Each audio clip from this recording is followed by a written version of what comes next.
So in this video we're going to talk about Java, its evolution and its features. Like it's more of a robust language and a platform independent language. We will discuss about that. We will discuss about Java virtual machine and its architecture, and we will also talk about control structure and uh, and constructors in the way.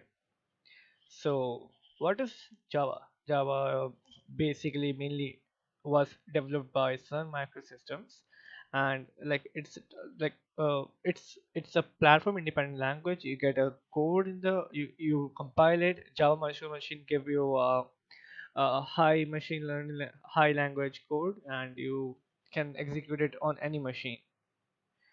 So uh, basically, you can define it as a programming language which consists of a compiler, a code library, and a runtime Java virtual machine, which we call it.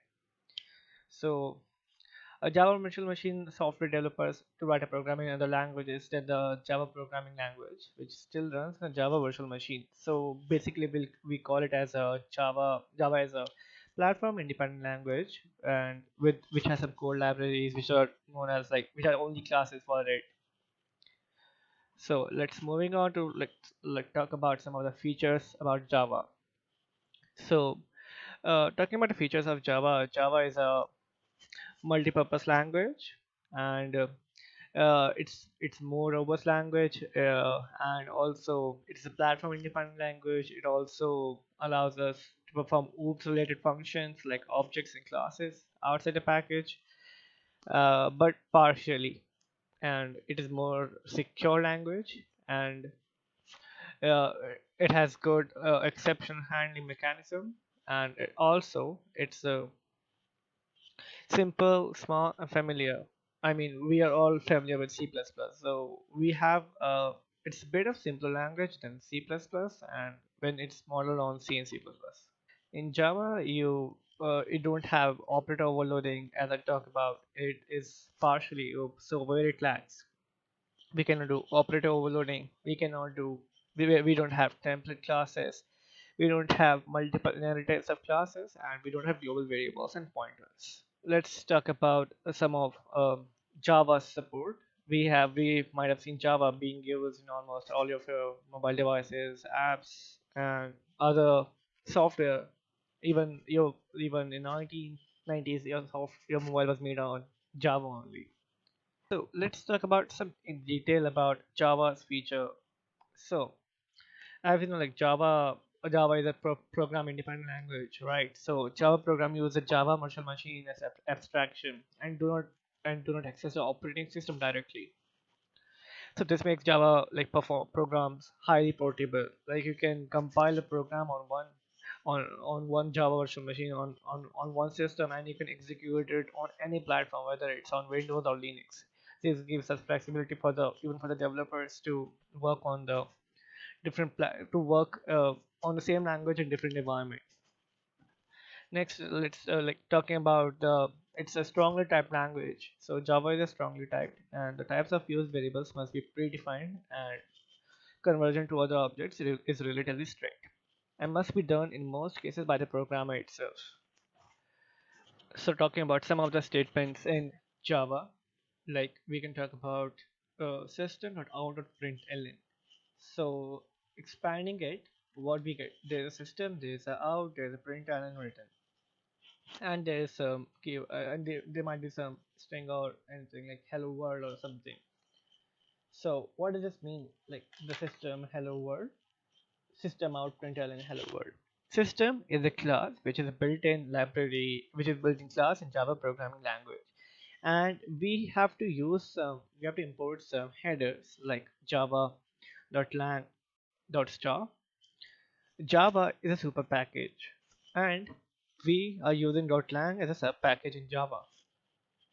So, if we are if we want to call a class or a package from the Java library itself, we use java.lang.star. That's .star means we are calling up all the packages at the same time, in all the classes packages from the Java libraries. Now let's moving on to we were talking about system but out.println. System is a class in Java, so it's a pre like It's a package in Java, so we are just calling the class from the Java library, that is system, which is also a class in the main libraries. And the out is a static variable we use, and println is a method or present in. I mean, you can use it as a method that we present like we want to print something. So it is a simple English that converts into a high level language later on with compilers.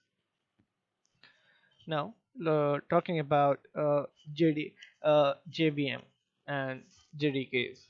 So, JVM is a software implementation of a computer that executes programs like a real virtual machine, like a real machine. So, Java Virtual Machine is written specifically for specific operating systems. Like for a Linux, for a special implementation is required, and as well as for Windows.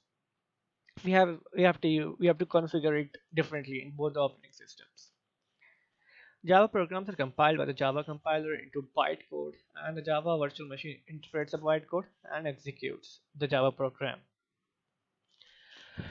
So what is Java? So let us talk about Java runtime and environment Java development kit.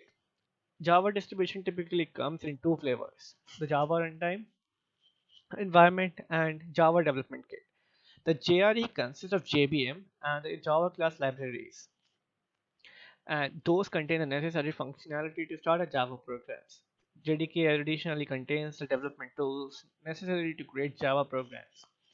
And so the JDK therefore consists of Java compiler, a Java virtual machine, and Java class libraries. So how all this works? So how a development process starts in Java. Java source files are written in plain text document which are simple English. The programmer typically writes Java source code in an integral development environment, or IDE we call for programming. An IDE supports the programmer in the task of writing a code. It provides auto formatting of the source code, highlighting of the important keywords. And so at some point, the programmer or the IDE calls the Java compiler, that is Java C, and the Java compiler creates a bytecode instructions. These instructions are stored in .class files, can be executed by the Java virtual machine. That's why we use a class name as same as a file name. And there's one more good thing about Java is it has an auto garbage collection. So whenever you get a garbage value for it, it has a built-in it's a built-in auto garbage collection method. So it makes it easier for programmers to know to give a null value for it. And whenever we call a null value simply means it's a default value of object. Java has three primitive data types: numeric, character, and boolean. Numeric like consists of your numbers, character consists of your characters, and boolean consists of your logic, like 1, 0, 2, and false. So these are some of the primitive data types that we use in Java virtual machine. And so moving on to the next part, that is we're going to talk about Java oops and control features in Java. So let us start with inheritance. Inheritance means deriving a class from another class, or we can call here it as a subclass. Subclass is nothing but class extends a class. So it's like so the first class that we extend is called a superclass. Like the class from which the subclass is abstract is derived is called a superclass. Now let us see example about how inheritance and other stuff works. So inheritance just allows a class to inherit the behavior and data definitions of another class. If we talk about this example, so here we have a package and we have class my base class. Okay, so I just write system out print hello from my base class. This is my super class, and then we move on. We extend uh, our class to my extension class that extends up my base class. So this is how inheritance works in Java. Now let us talk about object as superclass. Every object in Java implicitly extends the object class. The class defines following methods for every Java object. So it's like equals, get class, hash code, and toString. So what all we have in Java? Oops, we have classes, we have object, we have extraction classes, we have extend classes, and we have encapsulation. We have polymorphism in Oops. So let us talk about what is polymorphism in Java. Polymorphism is doing a task in different ways, like when we say a cat do meow and a dog barks. So these are some example polymorphism, or we can say that we use polymorphism in Java with the use of method overloading and overriding in Java for polymorphism. Next is abstraction.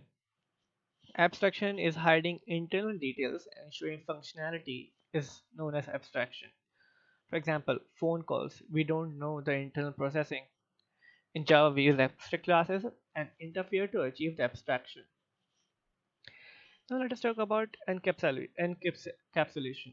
It's the binding a code and data together into a single unit, which is known as encapsulation. For example, a capsule it is wrapped with different medicines, right? So Java class is example of encapsulation. So what is Java control flow statements? In uh, there are some specific conditions like if you want to execute a code multiple times, or there are several keywords under only which conditions the program is executed. So these are some keywords and statements that we use in a specific condition specifically for the statement to run on our wish. So there are some examples that we have previously used in various programming languages like if, else, then, and for loop conditions, else condition, and so on.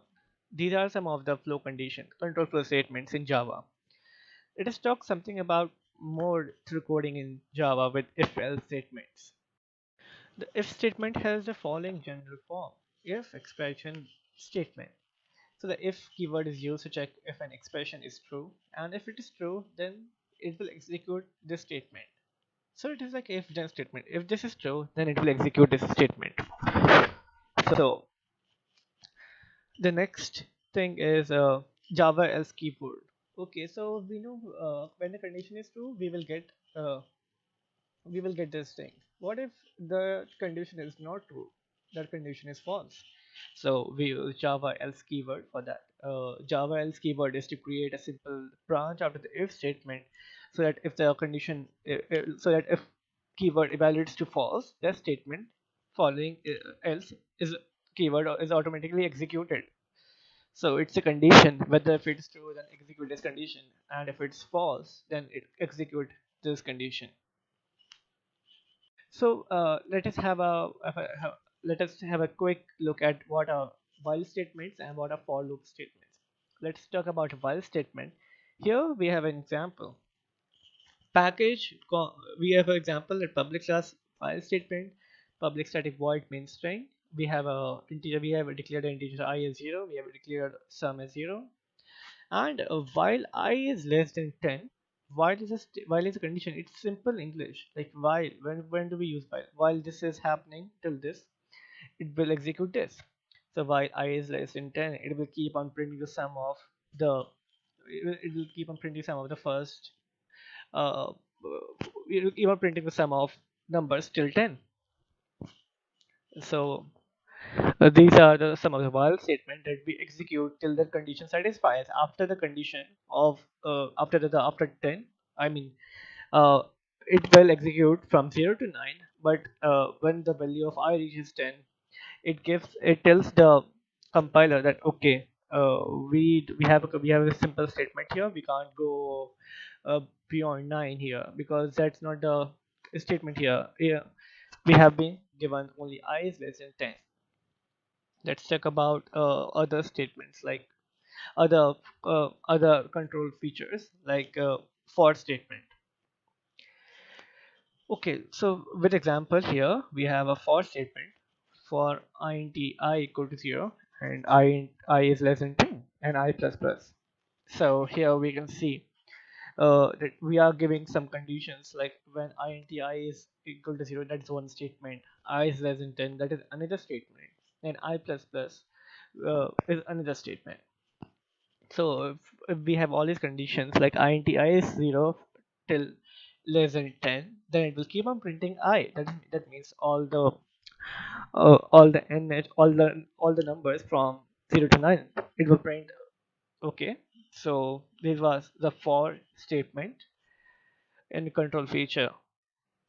So there are many other statements like break statement that helps us to break any loop, like whenever this condition like we use if statement along with the while loop and we get any number such as, and we give an input as 22, and if and we give a while statement, if we get a number to 22 then it will break. So it works like that. So break statement, continuous statement, both have simple logics when we use it. So like we discussed in control flow structure, like we have covered if, else, for, switch, and while, break, and other statements. So this was all about control features in Java, and we have great scope ahead for the Java. It's much of a robust, simple language, which is platform independent language as we have talked about earlier, and so many software are getting being developed and will be developed on Java because it's more of a light and a better language than most of the language out there. So this was all about Java and control feature and Java architecture. So we will I would like to end the video.